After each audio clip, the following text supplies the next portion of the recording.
ako sa garden ko at pipitasin ko na yung natitira na butternut at ipapahingi ko doon sa nagtatrabaho dito sa amin ngayon. Merong nag-aayos ng bubong, so siya din yung naglilinis dito sa aming garden. So kaya pipitasin ko at ipapahingi ko sa kanya. Yun na isa, and then dalawa, at may isa pa doon na natitira. So let's go, pitasin na natin.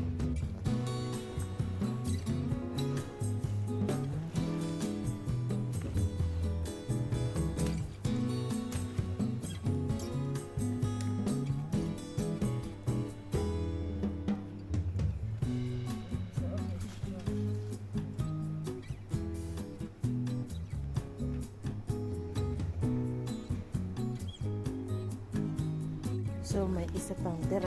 Ayan. So, atin na rin. Pitasin there. Okay.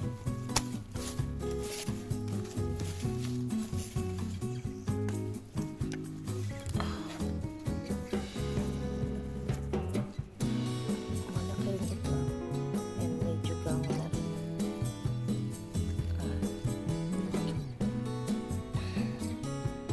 May isa pa dito. Gang na rin siya, pero talagang sadyang maliit. So, I don't know, pero hindi ko muna pipitasin. So, yung dalawa. At yung dalawa ang ipapahingi. So, una ito. Ito lang ang size. And then, ito. So, ipapahingi ko sa kanya. At ang papahingi ito, ang ipapahingi ko sa kanya.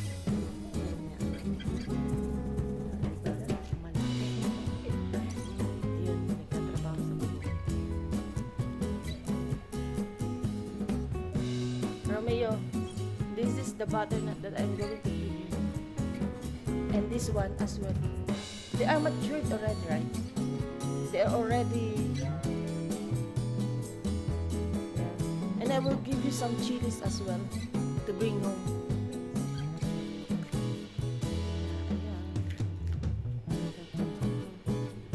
So, let's go. Lagyan muna natin sa lamis.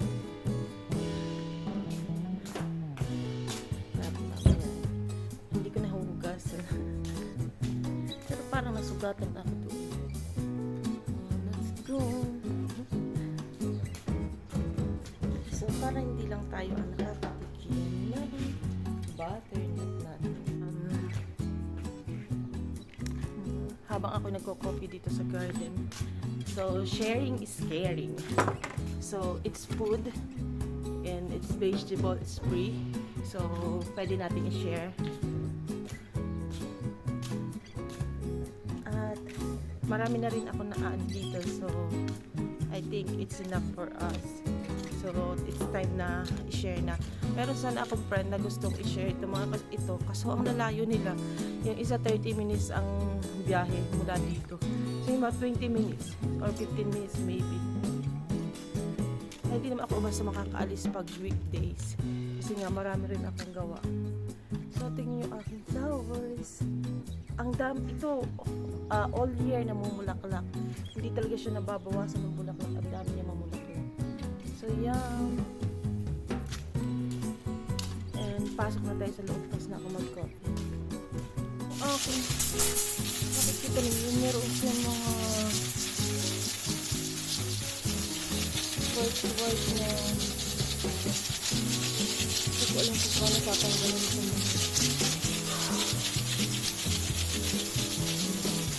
Hindi natatanggal na siya. Hindi na mapagpipagit.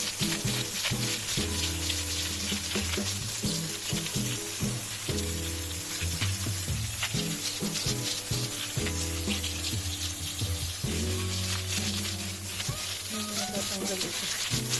Sayang, hindi na mapagpipagit.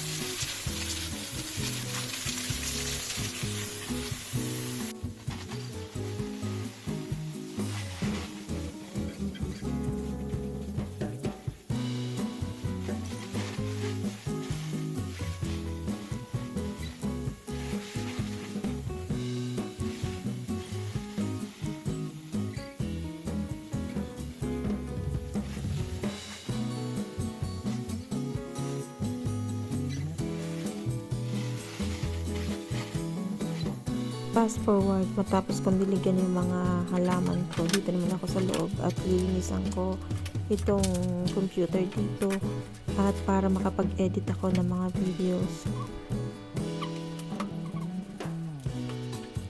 At pagkatapos ko maglinis, nagsimula na rin ako mag-edit dito sa computer at kung ano-ano pa ang ginawa ko, nag-check ng emails at nagbukas ako ng mga dapat kong gawin.